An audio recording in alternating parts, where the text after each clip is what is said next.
So let's go ahead.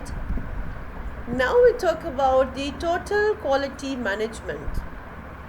What is the total quality management? Is I discussed that it encompasses entire organization from your supplier to the customer, because we need to create that culture which integrate the quality in every aspect, in every process of the organization. You need to assure it stresses a commitment by the management, because following the total quality management is not only work of the one department. It cannot be followed except without the commitment of the top management. So you need to have the commitment from the top management to have the continuing company wide drive towards the excellence in all the aspect of the product that are important to the customer. So we need to have the commitment from management, and this should be encompasses from all corner of your company.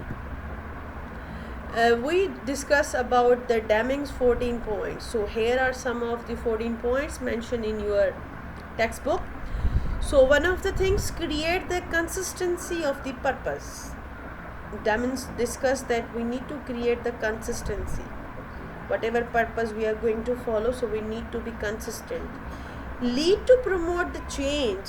Change is so much important nowadays, because in this techno-based globe where everything is changing so rapidly. So being a company, so you need to adopt that change. So you need to accept that change. Before, we cannot see the online teaching. Now you see, because of that COVID-19, we need to adopt this change. We took a lot of time to adopt this change. So if you want to manage the quality, so you need to adopt the change. Then build quality into the product. Stop depending on inspection to catch the problem.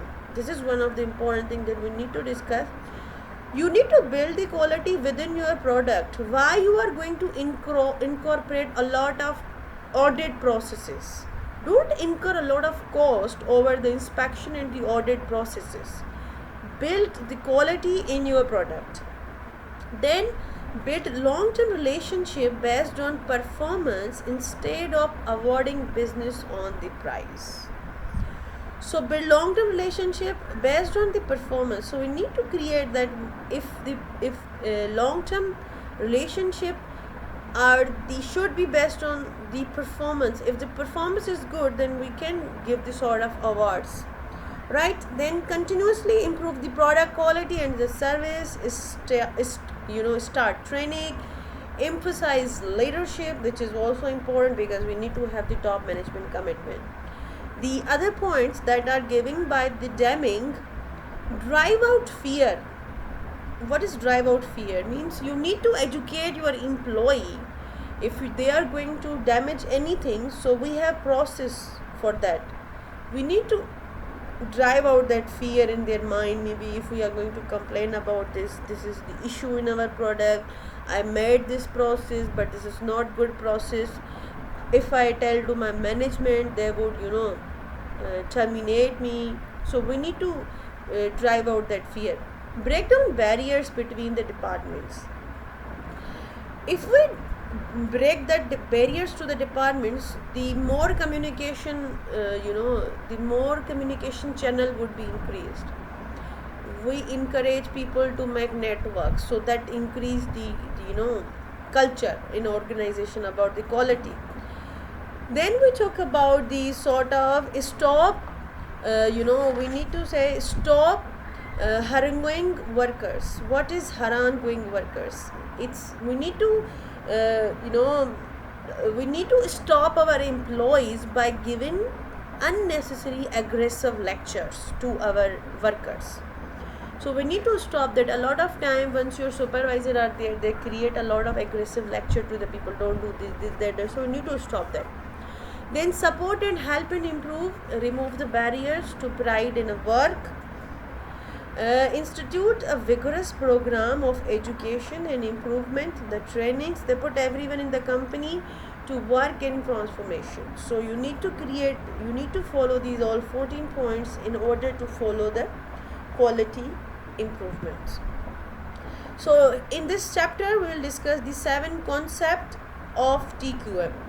The total quality management system that we discuss is the continuous process. It is the we need to encompass the culture that follow the quality. So we need to understand this concept. One of the concept is the continuous improvement, Six Sigma, employee empowerment, benchmarking, GIT, Taguchi concept, and knowledge of the two TQM tools. So one by one we discuss in detail about every aspect. So let's first discuss about the continuous improvement. One of the aspects of the continuous improvement in Japanese concept, we say the continuous improvement is the Kaizen. You know, the Kaizen management means continuous improvement management, a management which is the ongoing process to follow the best practices. So continuous improvements means you are seeking for the perfection, and perfection is not the ending process, it's the ongoing and continuous process. We always seek to be perfect, but it is an unending day. It is a difficult things to get, but we need to go through this. Here we seek a perfection which is never ending process of continuing improvement. We need to have the continual improvement. This is also called the Kaizen in Japanese. So you need to in continuous improvement cover the people, equipments, material, and procedures. The continuous improvement is not only on the processes but on your people. We need to train our people, we need to upgrade our equipments, we need to see our materials, why we are following GIT, because we want to see our materials, right? Then every operation can be improved. This is how we can see the people, equipment, material, and the processes. There is one of the famous model in the continuous improvement. It's called the Shewhart's PDCA model. The plan, develop, and we see the rest of the things. So we have one thing that is coming in the Shewhart's. It's the plan. In continuous improvement, you need to identify the pattern and make a plan. Whatever thing you want to change, you need to first make a plan. Then you need to test the plan. You need to implement that plan. If this plan is working or not working, then you need to check, is the plan working or not. Then finally we would see that implement the plan and document. If plan is not going to work, then again plan, then again do, then again check, then act. So this is how we are going to improve. If I talk about the AACSB processes that we are following at IB, I remain the part of that accreditations workforce team. So we always plan. We plan that we need to change the mission statement of business department. We need to identify what is the core important. We test that plan, then again we check the plan, then we implement. If we could not implement, then we skip it, then we again read. One of the things that we did was we have one of the ETC test that we did. The test was conducted by the final graduates of BBA. We planned it first. We tested to the 2 to 3 students. We check will it work or not for our final documentation purpose. So it is the ongoing process. We check it, we do it. The continuous improvement Kaizen describe ongoing processes of unending improvement. We need to have the zero defects also used to describe the continuous improvement. We need to have the zero defects. We need to build and create the system that is creating zero defects. So this is the continuous improvement system. Other method that we have, the Six Sigma. Six Sigma is the very famous sort of mechanism to manage your quality. It is mostly coming from your again the Japanese concept. Six Sigma concept is the Japanese concept, and we'll discuss ahead about this. It has the two meaning. What do we mean by Six Sigma? One of the statistical definition, it is the process that is 99.997% capable to have the 3.4 defects per million opportunities. Means this Six Sigma claim that we give the 99.997% accuracy in production. So if we are going to make 1 million products, 1 million opportunity, so defect rate would be only 3.4. So this is that much accuracy in Six Sigma. The other definition of Six Sigma is this is a program designed to reduce the defects, lower the cost, save our time, improve our processes, satisfy our customers, and this Six Sigma processes work to reduce the defects, because defects is the bigger cost in the for the companies. It is the comprehensive system for achieving the sustaining business success. We'll talk about Six Sigma in detail. So we are going to discuss here. If we make this bell cup shape, so we can see this is the mean value. If we wanted to have this sort of Six Sigma, here we have the sort of 99.997% accuracy. So in 1 million we are going to get 3.4 defects per million. If the accuracy is going to be decreased, then we are going to get 2700 defects per million. So this is creating the sort of accuracy level and reducing the defects, because this is the standard deviation. Standard deviation means we are deviating from our targeted value. This is our targeted value and we are going to deviate it from, so we are going to incur more defects. If the accuracy is going to be reduced, then we are going to incur a lot of cost, so we are going to increase our defects. This Six Sigma help us to identify if we are going to increase the sort of accuracy, then we are going to face a lot of defects. Six Sigma program is the sort of it is originally developed by the Motorola, then adopted and enhanced by Honeywell and General Electric company. It also came from the Japan. Japanese companies follow this Six Sigma concept more intensively. It's not just a strategy, it's a full discipline. It has the 7 tools that we discuss ahead, that the following the Six Sigma program is the comprehensive discipline that we need to follow. So the first thing that Six Sigma required, you need to define the project's purpose. What is the purpose, scope, output, what would be the process information, keeping in mind the customer definition of the quality. So you need to first identify the purpose, you need to define it, measure the process and collect the data.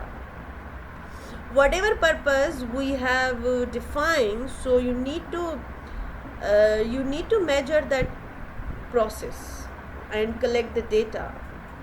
Then we see, analyze the data repeatedly and reproducibility, that is it fine that whatever we have decided here. Then we need to improve and modify, redesign the existing processes, and again we go through and then we control the new process to make the performance sure. Then here I would giving one of the example that we did in the sort of ASCSB processes. We define our purpose. There was one of the issue that we were facing in the AACSB. I am giving my real-time example that we did. We wanted to achieve, there were certain goals that we defined. We had 6 goals in our BBA program. So one of the goal was communication. You could have seen billboards available on Sakkaribe University mentioned for the BBA, MBA. So we have different goals for each program. So we decide those goals, means we decide the purpose, we define the scope, and we also define what would be the output. So we define once our BBA student would be graduated, so they would be able to communicate 80% well. So we find that 80% well was our required output that wanted to achieve. Then we measure that process, we measure and collect the data. We claim that our graduates would be 80% good at communication, means out of 100 students, 80% of our students would be good at communication. So we collect the data from our graduates, we recorded their presentation, we identified, we evaluate, we collect the data, we recorded the presentation, then we analyze those presentation and we see where is the gap, where is the issue.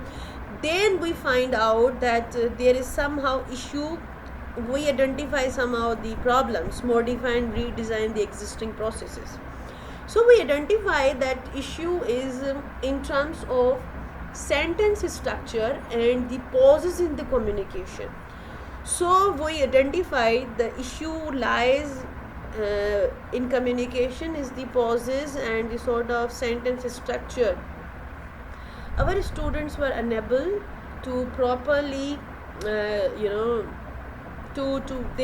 talk promptly, they do not rephrase the things in their mind, they just talk it. So there was an issue that we identified. So how we improve that, we introduced 2 courses of the English in our BBA program in our first semester, especially the presentation skills, and there is also 1 course introduced in the BBA program because we wanted to improve that. Then we have the control mechanism, the new process to make sure performance level is maintained. Then now we are repeatedly checking, is it giving the outcome up to the desired level or not.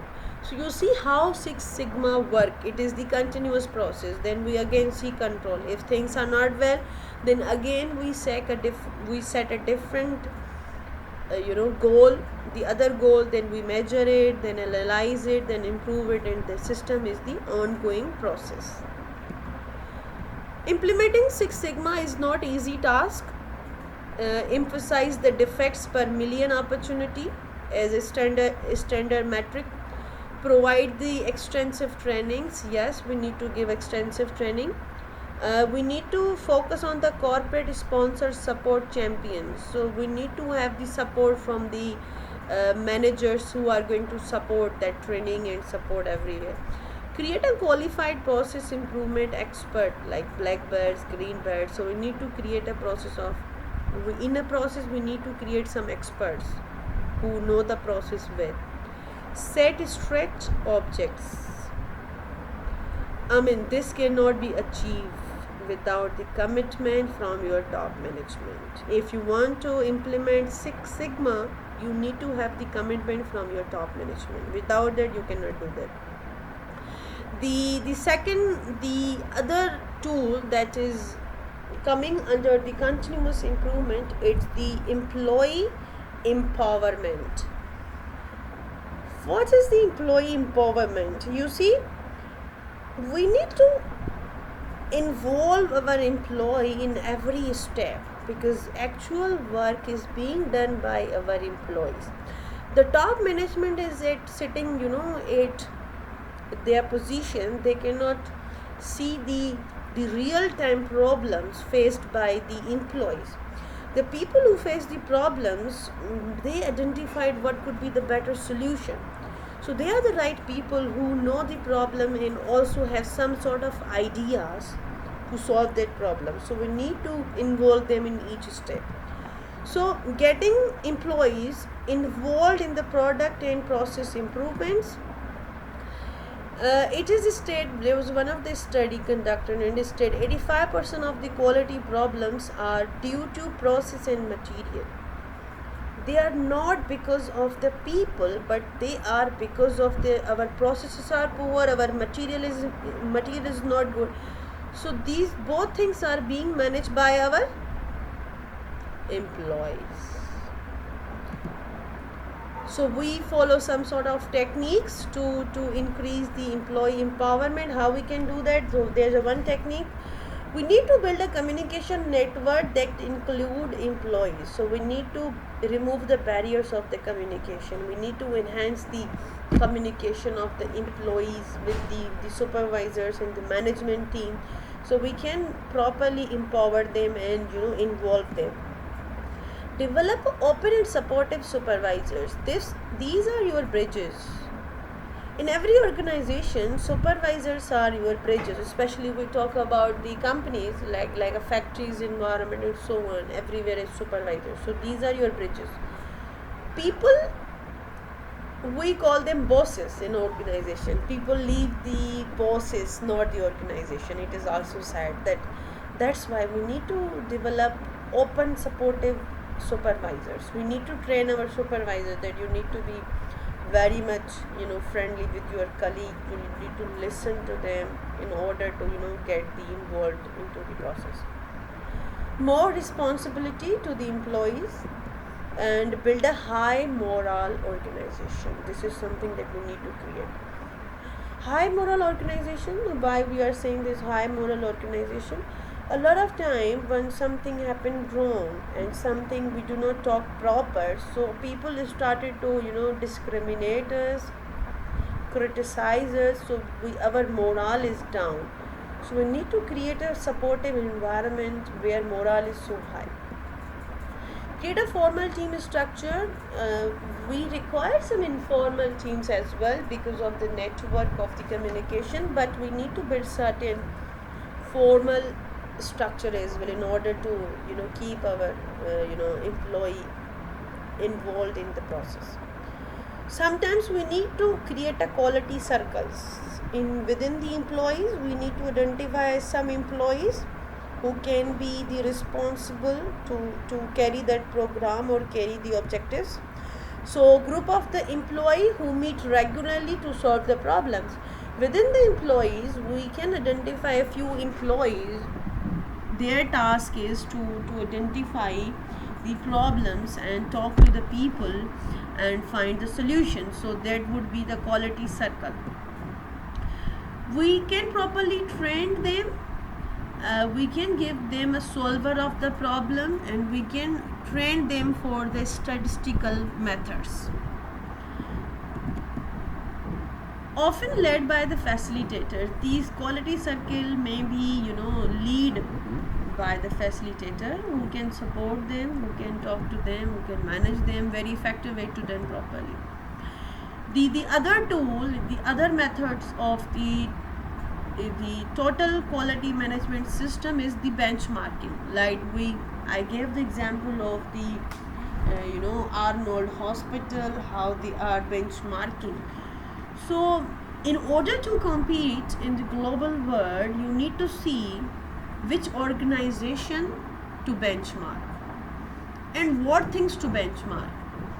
Like in education sector, we always benchmark the institutions which are like us, maybe better than us, like us in terms of size and in terms of resources, not in terms of quality. That's why we wanted to benchmark. Means in Sakhar IBA we always wanted to benchmark LUMS and IBA for the quality, because we have the resources and so on. In same way, a lot of organizations benchmark different companies who are good at market in the industry, in the same industry. So selecting the best practices to use as a standard for the performance. Determine what to benchmark. This is important. What things to benchmark? Are we going to benchmark the customer focused, or we are going to benchmark the return on investment? Are we going to benchmark the sort of their processes? What thing we are going to benchmark? So we need to decide first what to benchmark. Then form a benchmark team. Whatever we benchmark, so we need to identify the people who would be responsible to check and see are we going to follow them or not. Identify the benchmarking partners, whom to benchmark, which is the company exists in the industry whom we can benchmark. Obviously we are going to benchmark someone who is better than us, so we need to identify our partners who can support us, who can share us data, so we need to create a partnership. Collect and analyze the benchmarking information. Yes, if you are benchmarking, whatever you are benchmarking, if you are going to benchmark the return on investment, if you are going to benchmark the customer retention, if you are going to benchmark the profits, so you need to collect the data of your benchmarking partners, then you need to identify, analyze them, take actions to match and exceed the benchmark. So now it's up to you how you are going to evaluate and benchmark the information. So these are some sort of best practices for resolving the customer complaints. Mostly we benchmark some sort of practices as well. So best practices is make it easy for clients to complain. We need to create the easy system where customer is there to talk. Like recently Daraz has introduced the live chat option where you can easily complain and get the desired feedback. So justification for that, it is free market research. It's easier. The other best practice is response quickly to the complaints. Yes, justification, it adds customers and loyalty. You need to respond quickly because it would increase the loyalty, retention. Resolve complaints on the first contact. Yes, it reduces your cost. If the employee is going to complain again and again, of course you are going to incur cost. How you are going to incur cost? Maybe you are going to lose the customer, it is the cost.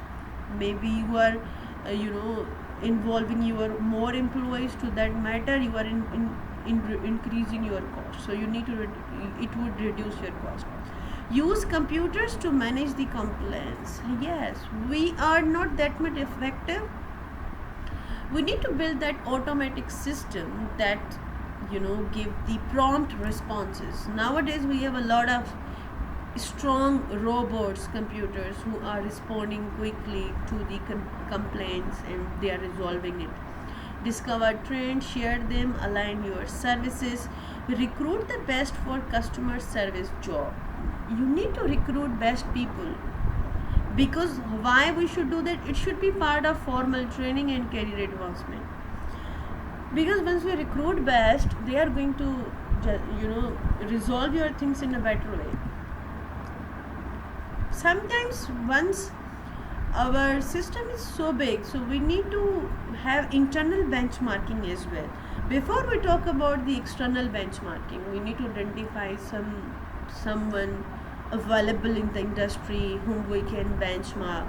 But we can also benchmark in the internal, in which situation when our organization is so big, we have a lot of departments and a lot of divisions. Let's suppose we have Telenor operating in all the Pakistan. It's the Norway based company.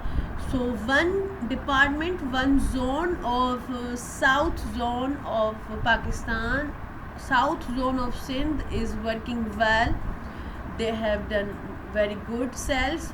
So we can also create a benchmark south zone of Sindh. Maybe Punjab zone is not working because it's a big organization, so we can do even internal benchmarking. Let's see, when organization is large enough, we can go for internal benchmarking. Data more accessible and can and should be established in the variety of area. Yes, once we have a lot of things available. The other things that is good for is the JIT system. This is also part of your total quality management system. Why we should follow just-in-time system? It cuts the cost of quality, it improves your quality. Better quality means less inventory and better, easy to employ in the JIT system. This is just-in-time inventory system is become so famous nowadays because whatever required, whatever resources you require, you order that at that time and you receive it within that time. So it reduces your inventory, storing the inventory cost, number one. Once your inventory is coming in the very, in a smaller package, because it's not coming bulk, it's coming because whenever it is required you are sending some sort of few inventories which is needed. So you properly evaluate the inventory, so improves the quality. And other thing, in terms of the inventory, you save your warehousing cost, your inventory is being evaluated properly, and this is how we are going to reduce the cost. This mechanism is called the pull system. Usually we follow the push system. We are being pushed, we store a lot of inventory, we bear the cost of the warehousing, but this is the pull system of production scheduling in the supply chain. When people ask us, we pull the inventory. We are not pushing our customer, we have, and you ask, then we will give you. It's not like that. Production only when signaled. In GIT, we are going to produce when it is needed. If we talk about the procurement, so we are going to place the order when needed. Allow reduce inventory level. Inventory cost, money, heights process, material problem, a lot of things are going to reduce. Encourage improved processes and product quality. So this is how just-in-time inventory management system more efficient. The other concept that we are going to discuss is the Taguchi concept. Taguchi is the sort of Taguchi was one of the person from the Japan who was the doctor, and Taguchi worked in one of the Japanese company after the World War II. Then he gave his concept. Dr. Jenichi Taguchi gave this concept. What is that concept? Engineering and experimental design methods to improve the product and the processes. It is the more sort of mathematically process that we are going to discuss later on. We need to identify the key components and the process variable affecting the product variation. Taguchi focus on we need to reduce the environmental effects. We need to reduce that effect of the environment. I'll give examples later on. Taguchi concepts give three things. We need and should have the quality robustness. We need to have the quality laws and target oriented quality. So we'll discuss these all concepts in details. So what we mean by quality robustness? Let's see. Ability to produce uniformly in adverse manufacturing and environmental condition. As I say, Taguchi means you are going to remove the adverse environmental effects. That is the major concept of Taguchi. Remove the effects of the adverse condition, and small variation in material and process do not destroy the product quality. So if I give the example, so let me give example how it can work. If there is a Sony television, Sony TV or LED, nowadays we are following LED. So if we are producing the Sony LED TV produced in USA and Japan, so the same product is being made in two different countries. One is being produced in USA, other is being produced in Japan. So maybe we may not find some sort of same material, maybe we have some sort of a minor changing in the process, but with respect to Taguchi, we should have the uniformly produced products. I mean, these both things may have somehow variation, but it should not affect the quality of the product. We should have the quality robustness in our system that create the uniformly, consistently the same product. So it should remove the adverse effect. So this is the Taguchi. If minor changes happen, so it should not affect the product quality. So we are going to discuss in detail. And what is the quality loss function? Quality loss function states that if we have certain target oriented to quality, if we talk about the Sony TV, so we have certain target quality. We wanted to have the television LED which is able to work in 100 voltages, maybe one of the target oriented thing, that the LCD, the LED size should be that much effective, LED working, colors, process, strength and durability of the LED. These all things we set target of every feature of the LED. So we already set target. If we deviate from our target oriented quality, so we are going to face a loss. Loss is being borne by the company, loss is being borne by the public, loss is being borne by the customer. So we will discuss in detail. So let's see. Shows that cost increase is the product move away from what the customer wants, right? So the target oriented quality is the target that is being set by the customer, that is being set by the company, keeping in view the customer wants. So that is our target. If we deviate from that, so it would increase our cost. So this is the quality loss function.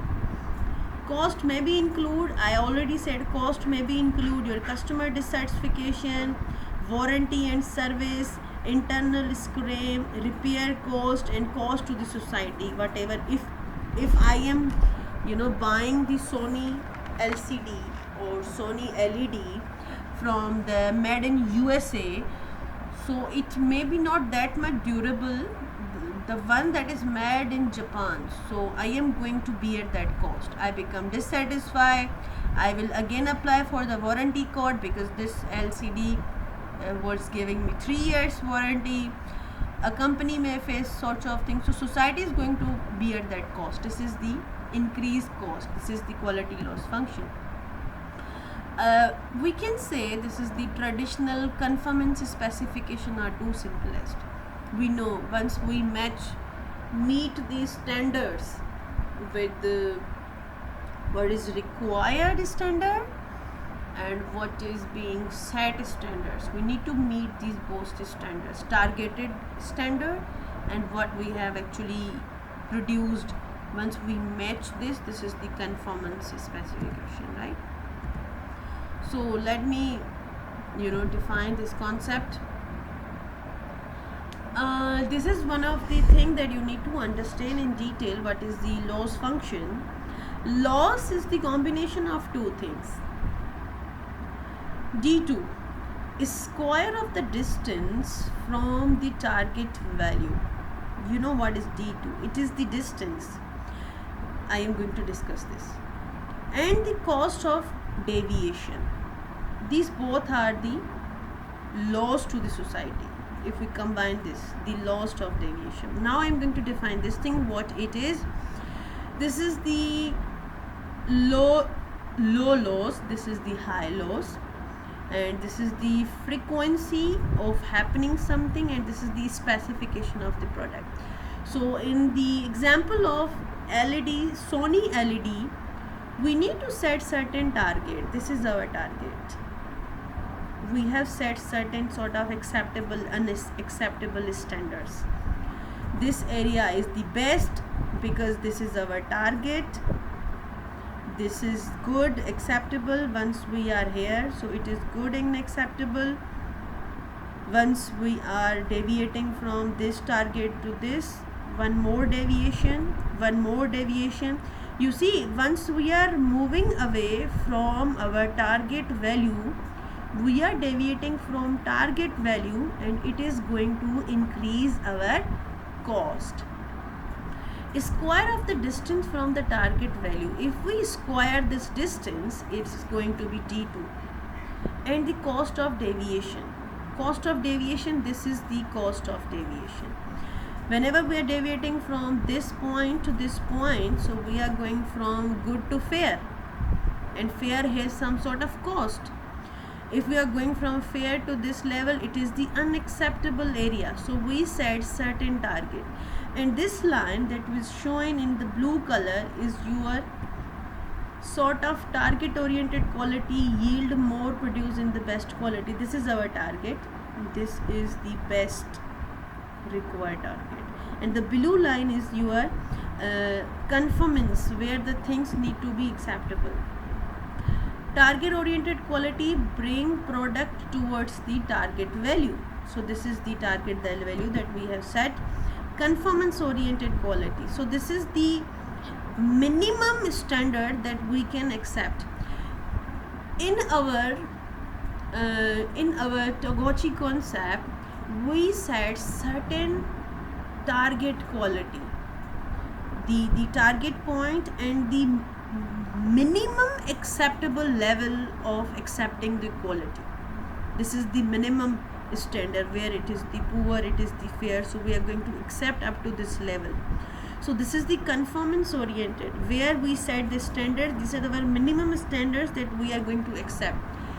If we are deviating from our target value to the other point, so we are going to incur the cost, so loss is going to be higher. So if we are moving from this point to this point, so loss is going to be increased up to this level. So loss, I have already discussed: producing the operation, customer dissatisfaction, cost of the company to produce the product, warranty cost, these all things are the lost. So in Taguchi concept, we need to minimize the adverse effect coming from the environment. If one thing is going to be made in different atmosphere, different position in the different countries, so we need to reduce that effect on both the products. We set certain quality standards, and we also set certain minimum and maximum acceptable level of the quality, right? So this is, till now we cover almost all the parts of the total quality management system. The further topics would be discussed in our next video. Thank you so much.